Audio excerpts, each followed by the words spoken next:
तो आपके लिए लेकर आई हूँ आज एक और नई ऑडियो बुक समरी जिसका नाम है बॉर्न फॉर दिस, जिसे लिखा है क्रिस गिलिबू ने। और अगर हम इस किताब की बात करें तो इसमें हमारे लिए क्या है, ये है सबसे मोस्ट इम्पोर्टेंट सवाल।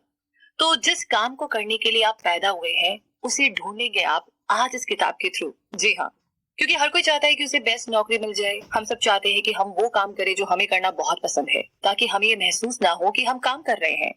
लेकिन इसके लिए आपको बहुत ज्यादा टैलेंटेड होना होगा ताकि आप आर्ट की फील्ड में या फिर अलग अलग एक्सपेरिमेंट करके लैब में अच्छे से कमा सके। लेकिन ऐसा जरूरी नहीं है कि ये हो जाए। हर किसी के लिए उसका मनपसंद काम होता है, तो आपके लिए भी है जिस काम को करने के लिए आप पैदा हुए हैं।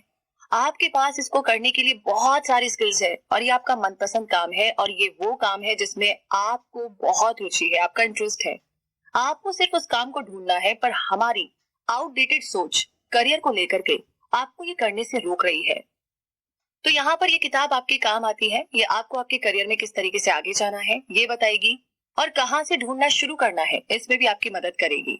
इसमें आप ये सब भी सीखेंगे कि कैसे आप एक छोटा सा बिजनेस कर सकते हैं अपनी मेन जॉब के साथ, और वो भी कुछ ही हफ्तों में। और आपको क्यों किसी भी नौकरी में सेटल नहीं होना चाहिए जो कि आमतौर पर मिल जाती है बहुत ही आसानी से। और 100 पीपल प्रोजेक्ट क्या है और ये आपके करियर में कैसे मदद कर सकता है, ये सब कुछ आप सीखेंगे। वैसे आपको ये नहीं पता है कि आप क्या करना चाहते हैं, और फिर आप सोच रहे हैं कि कोई ना कोई प्लान तो मददगार होगा, तो एक जैसा प्लान सबके लिए मददगार साबित हो, ये बिल्कुल भी जरूरी नहीं है। क्योंकि कुछ लोग अपनी पूरी लाइफ का डिसीजन उसी टाइम ले लेते हैं जबकि वो अभी केवल किंडर गार्डन में ही गए होते हैं। लेकिन हमें से बहुत सारे लोगों के लिए बहुत मुश्किल होता है ये डिसीजन ले पाना कि हम अपनी जिंदगी में क्या करना चाहते हैं। और इसके लिए हम बहुत सारे एफर्ट्स डालते हैं, क्योंकि जो करियर का पाथ है वो कभी भी एकदम आसान और हमारी उम्मीदों के मुताबिक नहीं होता है। हमें बहुत मेहनत करनी पड़ती है। तो अगर आप नहीं जानते हैं कि आप अपनी जिंदगी में क्या करना चाहते हैं, तो कुछ भी ऐसे ही मत कीजिए, बल्कि एक्सपेरिमेंट करना शुरू कर दीजिए। ये एक बहुत ही अच्छी स्ट्रेटेजी है, क्योंकि करियर तभी विकसित होता है, तभी डेवलप होता है जब उसके होने का कोई अंदेशा ना हो। और हर नौकरी या प्रोजेक्ट जो आपको रुचि दिलाए वही वो काम होगा जो आप असलियत में करना चाहते हैं। आप अपने सपनों के पीछे जाएं और भीड़ में शामिल हो जाइए। कुछ महीनों के बाद आपको ये एहसास होगा कि ये काम आप नहीं करना चाहते, तो आप कोई ऑफिस में बैठने वाला दूसरा काम ढूंढेंगे। पर ये जो नई नौकरी है ये शुरू में थोड़ी आपको इंटरेस्टिंग लगेगी, अच्छी लगेगी, लेकिन आपका इससे भी जल्दी ही मन भर जाएगा। जब आप ऑफिस के काम से बोर हो जाएंगे तो आप ये डिसाइड करेंगे कि मैं अब कोई दूसरी नौकरी देखूं, और जो आपकी दूसरी नौकरी होगी वो भी आपको अच्छी नहीं लगेगी और आपको परेशान करेगी। जब आप किसी ऐसे ग्राहक से मिलेंगे जिसकी खुद की कपड़े की दुकान होगी, तब आप एकदम से रियलाइज करेंगे कि आप इन कामों के लिए बिल्कुल नहीं बने हैं और आपका काम लोगों के लिए कपड़े डिजाइन करना है। तो इन सबसे ये समझ में आता है कि आपको अपने करियर के लिए पहले से ही कोई एक रास्ता चुनने की जरूरत नहीं है। हालांकि कुछ लोग ये समझते हैं कि अगर आपको अपना करियर बनाना है तो आपको एक ही रास्ते पर चलना होगा, और ज्यादातर ये धारणाएं दूसरे लोगों के एक्सपीरियंस के ऊपर बनाई गई है। जैसा कि कहा जाता है कि अगर आपके पास कोई अच्छी अपॉर्चुनिटी आती है तो आप उसे फटाफट से पकड़ ले, क्योंकि ये हो सकता है कि यही आपका आखिरी चांस हो। जबकि असलियत में अगर इन सब सख्त रूल्स का पालन किया जाए तो ये हो सकता है कि आप अपनी क्रिएटिविटी को कम कर दें और अपने सपनों की नौकरी को पाने में खुद ही प्रॉब्लम बन जाए। आखिर सिर्फ इसीलिए क्योंकि कोई नुस्खा किसी और के करियर में काम आया, इसका मतलब ये नहीं है कि वो आपके भी काम आएगा। इसीलिए ये जरूरी है कि अब हम दूसरे नजरिए से देखें और इन पुरानी करियर की एडवाइस को अपने हिसाब से दोबारा लिखें, जो कि हमारी जरूरतों को पूरा कर सके। जैसे कि पुराने करियर रूल्स में लिखा है कि जो पहला करियर अपॉर्चुनिटी आपके सामने आए उसे फटाफट से ले लीजिए। इसकी जगह आप नया रूल लिख सकते हैं कि अगर आपको ये नौकरी अच्छी नहीं लग रही है तो उसे छोड़ दीजिए। आपके पास और भी कई ऑप्शंस होंगे जिसमें से आप चूज कर सकते हैं। तो आप इस बारे में सोचिए और आगे कौन सी नौकरी आपके लिए ठीक होगी, जो आपको खुशी, पैसा और बहुत कुछ दे। उसके लिए क्या कंडीशंस होनी चाहिए वो सब हम जानेंगे। अब बात करते हैं फर्स्ट चैप्टर की। ये चैप्टर कहता है कि आपके लिए सही नौकरी वही होगी जिसमें खुशी, पैसा और फ्लो होगा, और साथ में काम करने की कंडीशंस आपकी जरूरतों के अनुसार होगी। सोचिए कि आपके पास एक विश करने का मौका है, और आपके पास ये मौका है कि आप अपनी मनपसंद नौकरी को जीत सकते हैं। लेकिन केवल आपको ये बताना है कि एग्जैक्टली कैसी नौकरी आपको चाहिए। कैसी होगी आपकी मनपसंद नौकरी। जो अभी अभी नौकरी में आए हैं उनके लिए उनकी मनपसंद नौकरी वही होगी जो कि उनको सही मात्रा में पैसा, खुशी और फ्लो दे दे। तो आखिरकार मनपसंद नौकरी वो होगी जो कि आपको वो काम करने के लिए पैसा दे जिसको आपको करने में बहुत मजा आए। अगर आपको बच्चों के साथ मजा आता है और बातें समझाने में अच्छा लगता है तो स्कूल टीचर की नौकरी आपके लिए परफेक्ट है। लेकिन केवल काम में मजा आना ही इम्पोर्टेंट नहीं है, पैसा भी उतना ही जरूरी है। अगर आप अमीर नहीं बनना चाहते हैं तो भी अपने जीवन का आनंद लेने के लिए आपको पैसों की जरूरत पड़ेगी। अगर आप लगातार अपनी जरूरतों को पूरा करने के लिए ही सोचते रहेंगे तो आप जिंदगी का आनंद कब लेंगे। जो आपकी आदर्श नौकरी है वो आपको फ्लो का एक्सपीरियंस करने दे, एक ऐसी मानसिक स्थिति जिसमें आप पूरी तरह से काम में डूबे रहते हैं, समय के बारे में बिल्कुल भूल जाते हैं, केवल बेस्ट काम करने में जुट जाते हैं। तो ये तीनों सबके लिए जरूरी है, पर अंतर तब आता है कि कौन सा व्यक्ति किसको कितनी प्रायोरिटी देता है। तो खुशी, पैसा और फ्लो बहुत जरूरी है आपकी आइडियल करियर को ढूंढने में, लेकिन उसके साथ साथ काम करने की कंडीशंस भी उतनी ही जरूरी है। ये हो सकता है कि आपको अपने काम से बहुत प्यार हो, लेकिन अगर आपकी रोजमर्रा की कंडीशंस खराब है तो अंत में आप चिंता में डूबे रहेंगे और खुश नहीं होंगे। ऐसा कुछ ना हो, इसके लिए जरूरी है कि आप ये फैसला करें कि आपके लिए कौन सी कंडीशंस जरूरी और सही है। जैसे कि क्या आपके लिए अपना खुद का काम करने का टाइम निर्धारित करना जरूरी है? क्या आप 9 से 5 तक की नौकरी करके खुश रहेंगे? फिर आप ये सोचे कि कैसा सोशल एनवायरनमेंट आपकी जरूरतों के हिसाब से सही होगा। क्या आप अकेले काम करना चाहती हैं या फिर टीम के साथ? क्या आप ऑफिस में जाकर के काम करना पसंद करेंगे या फिर घर पर? आखिर में क्या आपको स्वतंत्र रूप से काम करना पसंद है या फिर आप किसी के नीचे भी काम कर सकते हैं? आपको कैसा लगेगा कि कोई आपके किए हुए काम पर नजर रखे हुए है? एक बार जब आप इन सब सारे सवालों का जवाब दे देंगे तो आपको इस बात का पूर्ण रूप से पता लग जाएगा कि आपके लिए किस तरह की नौकरी सही है। बस अब आपको ये स्ट्रेटेजी अपनानी है और इसकी मदद से आपको आपकी आदर्श नौकरी मिल जाएगी। तो दोस्तों, ये तो रही आपकी नौकरी की बात, लेकिन इन सब के बीच में अक्सर आ जाता है हमारा डर। अब इस डर पे हम कैसे काबू पा सकते हैं और इसे हमें कैसे फेस करना है, ये सब बातें हम जानेंगे अगले चैप्टर में। अब आगे बात करते हैं दूसरे चैप्टर की। अपने डर पर काबू पाना है, रिस्क के लिए प्लान करना है और बैकअप प्लान को तैयार रखना है। ये तीनों चीजें आपको करनी है। तो क्या डर आपको आपके सपनों का पीछा करने से रोक सकता है? अंदर से आवाज आ रही है, बिल्कुल, हमेशा रुकता है। तो अगर ऐसा है तो आपको अपने कॉन्फिडेंस को बढ़ाना होगा और ज्यादा से ज्यादा रिस्क उठाना होगा, क्योंकि इससे आपको लाभ होगा। ऐसा करने के लिए शुरुआत में लिस्ट बनाइए कि क्या क्या हो सकता है, जो गलत जा सकता है, और साथ में एस्टिमेट लगाइए कि अगर हम ऐसा करेंगे तो इसका रिजल्ट क्या निकलेगा। हो सकता है कि आपको पता चल जाए कि जो आपका डर था वो बिल्कुल भी नुकसानदायक नहीं है, या फिर उससे डरने की तो जरूरत ही नहीं थी। ऐसा तो हो ही नहीं सकता, और आपको पता चलेगा कि आप अब बिना डरे आगे की तरफ बढ़ सकते हैं। फिर आपको ये ध्यान देना है कि कहीं आप इस बात से तो नहीं डरे हुए हैं कि अगर मैंने करियर का ये डिसीजन मिस कर दिया तो क्या होगा। आखिरकार ये डिसीजन आपको बहुत भयानक मोड़ पर ले आता है और रियलिटी में ये आपको उस रास्ते से हटा देता है जो आप असलियत में पाना चाहते हैं। सोचिए कि अगर आपका किसी कंपनी के हेडक्वार्टर में इंटरव्यू है, वहां पहुंचने पर आपको सभी बहुत परेशान और नाखुश दिखाई देते हैं, पर आपका इंटरव्यू बहुत अच्छा जाता है और आखिर में आपको वो नौकरी मिल जाती है। यदि आप निराश होंगे तो आप खुद को मजबूर कर सकते हैं कि आपको ये प्रपोजल एक्सेप्ट कर लेना चाहिए, इस डर से कि शायद ये आपका आखिरी चांस है।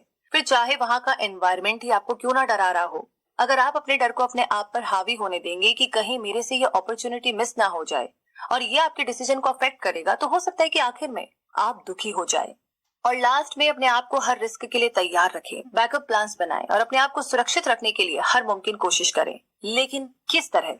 तो जब भी आप कोई डिसीजन ले तो उसके सारे रिजल्ट्स के बारे में अच्छी तरीके से सोच लीजिए और फिर ये डिसाइड करें कि अगर ऐसा हुआ तो आप क्या करेंगे। एग्जाम्पल के तौर पर, आप अपने बिजनेस को बढ़ाने के लिए कुछ बोल्ड एडवर्टाइजिंग को ईमेल पर भेजना चाहते हैं। इसके लिए आप सोच सकते हैं कि क्या क्या रिजल्ट हो सकते हैं। अगर किसी को ये ईमेल पसंद आती है तो उसको सेलिब्रेट करें, और अगर नहीं आती है तो फिर उन्हें एक और साधारण ईमेल करें जिसमें कोई अच्छा कूपन हो जो आपको अगली पॉसिबिलिटीज को बताएं। तो इस बात का ध्यान रखिए कि ये जो बैकअप प्लान्स होते हैं ये आपको बहुत मदद करते हैं जब जैसा सोचा है वैसा ना हो तो। इसके अलावा 3 उपाय हैं जो आपके करियर में आपकी सहायता करेंगे अगर चीजें कंट्रोल से बाहर चले जाएं या आपको उससे कुछ नुकसान हो। जैसे कि अगर आपकी नौकरी चली जाती है तो सबसे पहले एक नेटवर्क बनाइए अपने सपोर्टर्स का, जो आपको आपका करियर बनाने में मदद कर सकते हैं। ग्राहक को ढूंढे और अपने पैरों पर दोबारा से खड़े हो जाए। दूसरा ये कि सिक्योर करें कि अगर आपकी एक इनकम का सोर्स खत्म हो जाता है तो भी आपको मुश्किल ना आए, आपके पास दूसरा जरिया हो। और लास्ट में आप जितना कमाते हैं उससे कम खर्च करेंगे तो आपके पास पैसा बचा रहेगा जो आपको इस समय मदद करेगा। तो ये रही बात डर से सामना करने की, सही डिसीजन लेने की। अब आगे बात करेंगे हम स्किल्स के बारे में। आगे थर्ड चैप्टर कहता है कि अपनी स्किल्स और कमजोरियों को पहचानिए और ये पता लगाइए कि कैसे आप अपनी जरूरतों को पूरा कर सकते हैं और अपने इन विचारों को दूसरों के सामने अच्छे से प्रेजेंट करें। अपने लिए सही करियर चुनते समय लोग उन चीजों पर जरूरत से ज्यादा ध्यान देने लगते हैं जिन पर नहीं देना चाहिए। एग्जाम्पल के तौर पर एक डेटा साइंटिस्ट केवल उन नौकरियों के बारे में सोचेगा जिसमें उस रिलेटेड चीजें शामिल हो। आपका दायरा बढ़ाने के लिए अपनी सभी स्किल्स और कमजोरियों की एक लिस्ट तैयार करें। ऐसा करने के लिए दो लिस्ट आप बना सकते हैं। एक लिस्ट तैयार करें जिसमें आप वो सारी डिटेल्स डालिए जो आप अच्छे से कर सकते हैं और इसमें सब कुछ आना चाहिए, ना कि केवल आपकी पढ़ाई से जुड़ी सारी स्किल्स आए। और दूसरी लिस्ट में वो सब चीजें जो आपको करना बिल्कुल भी पसंद नहीं है और उसे करने में आपको बहुत दिक्कत होती है, प्रेशर आ जाता है। तो ये सब बहुत जरूरी है क्योंकि जो आपकी सबसे बड़ी कमजोरी है वो बहुत मुश्किल है कि आपकी सबसे बड़ी ताकत बन जाए। ये लिस्ट पूरी करने के बाद आपको ये अंदाजा हो जाएगा कि आप क्या काम करने के लिए बने हैं। अगले कदम में आपको ये डिसाइड करना होगा कि आप अपनी इन स्किल्स के जरिए कैसे पैसा कमा सकते हैं ताकि आप अपनी जरूरतें पूरी कर सके और कैसे पर्सपेक्टिव क्लाइंट के साथ जुड़ सकते हैं। और ये शायद आपके विचार से, आपके थॉट से इजी हो सकता है। अगर आपके आसपास के लोग आपको ये बता रहे हैं कि कैसे आप अपनी एबिलिटीज का यूज कर सकते हैं तो आप बिल्कुल सही रास्ते पर है। एग्जाम्पल के लिए, अगर आपके साथ काम करने वाले आपके पास अपनी पर्सनल प्रॉब्लम्स लेकर आते हैं या फिर लैपटॉप में हुई खराबी को लेकर आते हैं तो आप इसे आइडिया लगा सकते हैं कि ऐसी क्या चीज है जिसे आप कर सकते हैं और लोग आपको उसके लिए पैसा देने को तैयार होंगे। जैसे आप इस एरिया को पहचान लेते हैं तो आप तैयार है 100 पीपल प्रोजेक्ट को शुरू करने के लिए जो कि इस तरह से काम करता है। मान लीजिए कि आप वजन घटाने की सलाह देने में बहुत ही अच्छे हैं। आपका अगला कदम होगा कि आप एक लिस्ट तैयार करें ऐसे 100 लोगों की जो आपकी कॉन्टैक्ट लिस्ट या सोशल मीडिया में है। उनसे कांटेक्ट करें और उन्हें 15 मिनट की मुफ्त सलाह देने का प्रस्ताव रखें। ये आपकी स्किल्स को बढ़ाएगा और साथ में आप अपने पोटेंशियल क्लाइंट से जुड़ेंगे ताकि आगे जाकर के ये आपके बिजनेस में आपकी मदद करें। लेकिन याद रखिएगा कि चाहे आपके पास कोई भी टैलेंट हो, लेकिन आपके लिखने और बोलने की स्किल्स को बनाए रखना बहुत ज्यादा जरूरी है। आपको इसकी जरूरत हमेशा पड़ेगी जब भी आपको अपने विचारों या अपने प्रोडक्ट्स या अपने बिजनेस के लिए दूसरों को मनाने की जरूरत होगी। तो इसी के साथ अब आगे हम बात करेंगे बिजनेस के बारे में अगले पार्ट में। अब आगे बात करते हैं चौथे चैप्टर की जो कहता है कि अपने बिजनेस को खड़ा कीजिए बिना अपनी नौकरी को छोड़े। थोड़ा मुश्किल लग रहा है कि ऐसा कैसे हो सकता है। मतलब दो काम एक साथ ज्यादा मुश्किल नहीं है। चलिए जानते हैं। किसी भी नए बिजनेस को खोलना बहुत ही एक्साइटिंग होता है और खास करके तब जब वो आपके जुनून और स्किल से जुड़ा हो। और सबसे अच्छी बात यह है कि आप अपने सपनों के बिजनेस को शुरू कर सकते हैं बिना अपनी नौकरी को छोड़े। ये मुमकिन है कि एक छोटा सा बिजनेस शुरू कीजिए अपने खाली टाइम में और आप इसको बहुत आसानी से चला सकते हैं अगर इसको सिस्टमैटिकली किया जाए तो। वास्तव में काफी सारे लोग जो आज कमाई कर रहे हैं अपना मनपसंद काम करके, उन्होंने अपना बिजनेस ऐसे ही खाली समय में काम करके शुरू किया था। और अगर दिन में केवल 1 घंटे ही प्लान बनाने में बिताया जाए कि कैसे एक छोटे बिजनेस को लॉन्च किया जा सकता है तो इतना टाइम ही बहुत है। पर आपको सावधान रहना होगा कि आप अपना टाइम वेस्ट ना करें। ज्यादा बड़े बिजनेस को खोलने के बारे में बिल्कुल मत सोचिए क्योंकि हो सकता है कि ये इस टाइम आपकी पहुंच से दूर हो और आपको इसकी जरूरत भी ना हो। इसके बजाय कुछ विशेष सवालों के उत्तर दीजिए। आप किस तरह के प्रोडक्ट या सर्विस अपने बिजनेस में प्रोवाइड कराएंगे, आपके ग्राहक कौन होंगे, आप उनकी कौन सी प्रॉब्लम्स का सोल्यूशन देंगे, आपका बजट क्या होगा, आप अपने बिजनेस की मार्केटिंग कैसे कर सकते हैं।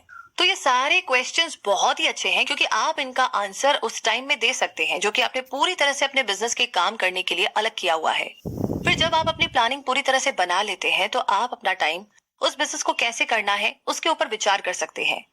तो इस स्ट्रेटेजी को फॉलो करके आप हमेशा सुरक्षित रहेंगे। आप जो पैसा अपनी नौकरी से कमाते हैं उससे अपनी जरूरतें पूरी कर सकते हैं और आपको अपने बिजनेस के ऊपर किसी भी तरह से डिपेंड होने की जरूरत नहीं पड़ेगी। इससे आप अपने आइडिया के साथ एक्सपेरिमेंट कर सकते हैं और आपको बहुत कुछ सीखने को मिलेगा, जबकि आपके ऊपर कोई स्ट्रेस नहीं होगा कि आप अपनी बेसिक जरूरतों को कैसे पूरा करेंगे।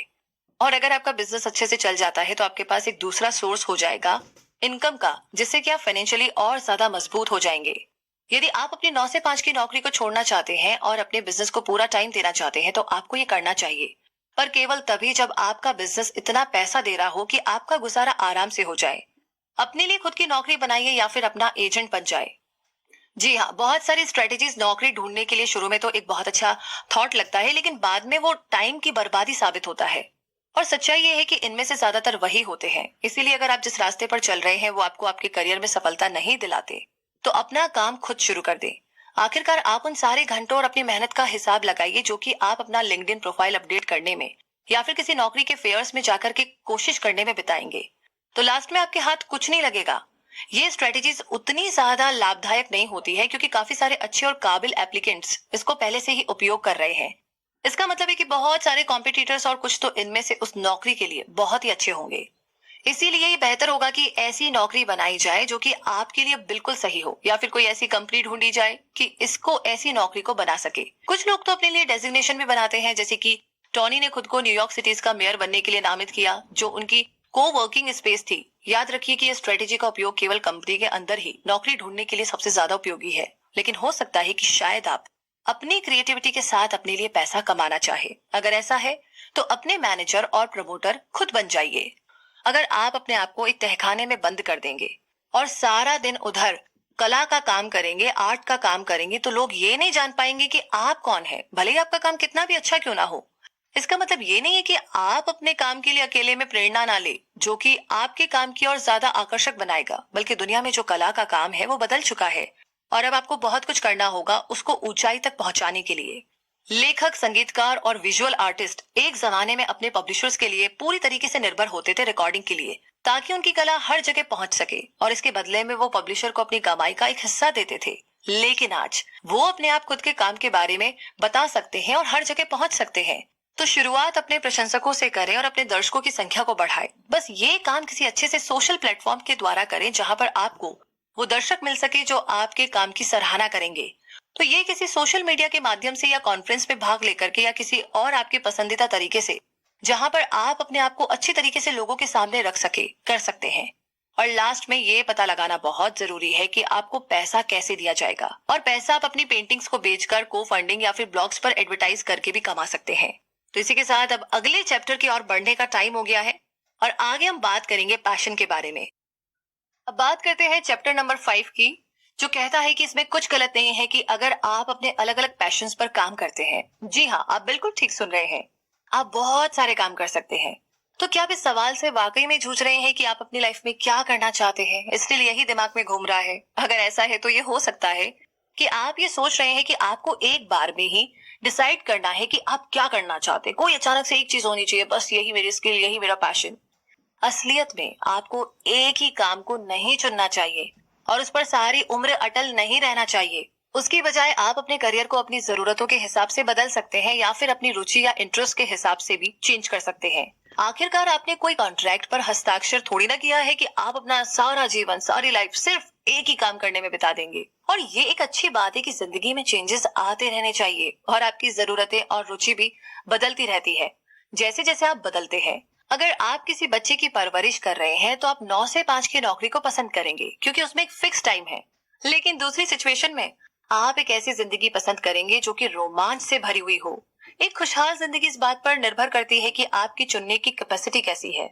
लेकिन आप अपने करियर में एक से ज्यादा स्किल्स पर ध्यान देना चाहते होंगे।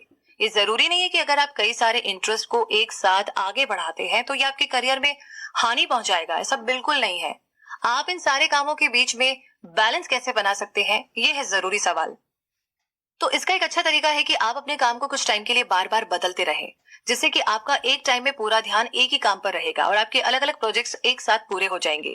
जैसे कि कोई इंसान बसंत और गर्मियों में अपना समय अपने लैंडस्केपिंग बिजनेस में लगा सकता है और सर्दियों के महीने में स्क्रीन प्लेस लिख सकता है। कोई इंसान अपने दोपहर के टाइम के दौरान बॉक्सिंग की ट्रेनिंग दे सकता है और शाम को रिलेशनशिप कोचिंग का काम कर सकता है ना अमेजिंग? और इस तरीके के कामों को एक साथ आसानी से किया जा सकता है और कोई भी इंसान अपने आप को अपने काम के अनुरूप जल्दी से बदल सकता है ताकि वो अपने काम को अच्छे से कर सके।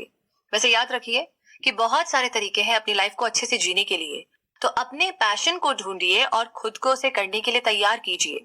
इसके लिए आपको ऑल द बेस्ट। तो इस बुक का कंक्लूजन क्या निकलता है, इस बारे में हम बात करेंगे बस अगले ही पार्ट में। मैं हूँ रूबी आपके साथ और आज हमने जाना बॉर्न फॉर दिस, इस किताब के बारे में, जो बहुत ही कमाल की किताब है। आपके पैशन को ढूंढने में, जॉब करना है, बिजनेस करना है, नहीं करना है, कैसे साथ में करना है, बहुत सारे सवालों के जवाब आपने जाने।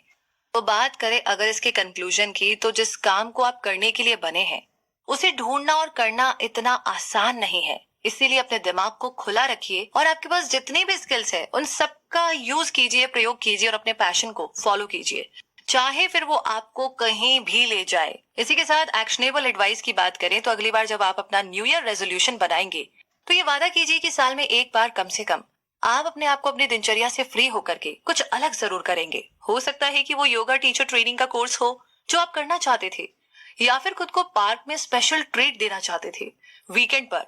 तो बिना परवाह किए कि ये किसी नए बिजनेस की शुरुआत है या ऐसा नहीं हो सकता है, आप नए दिलचस्प लोगों से मिलेंगे, आपको नए नए एक्सपीरियंस होंगे और आप में एक नया कॉन्फिडेंस आएगा। ये सब होगा, वो भी बहुत सारी मस्ती के साथ। तो एक ही चीज को पकड़कर मत बैठिए, जो भी काम आता है आपके रास्ते में जस्ट उसे कीजिए। करने के 10-15 दिन, 1 महीने, 2 महीने में आपको पता चल जाएगा कि ये आपके लिए है और नहीं। जब आपकी लिस्ट में आपको ये क्लियर हो जाएगा कि आप ये चीजें नहीं कर सकते हैं, तो बरखुरदार आपको ये भी पता लग जाएगा कि एग्जैक्टली आप क्या कर सकते हैं और क्या आपका रियल पैशन है। तो अभी रूबी की ओर से आपको ऑल द वेरी बेस्ट। और इसी के साथ ऐसी ढेर सारी ऑडियो बुक समरीज आपको मिलती रहेगी जो आपको टाइम टाइम पर गाइड करे एज अ फ्रेंड की तरह। तो फिर मुलाकात होगी अगली समरी में। तब तक के लिए अपना बहुत सारा ध्यान रखिए, हमेशा खुश रहिए और सुनते रहिए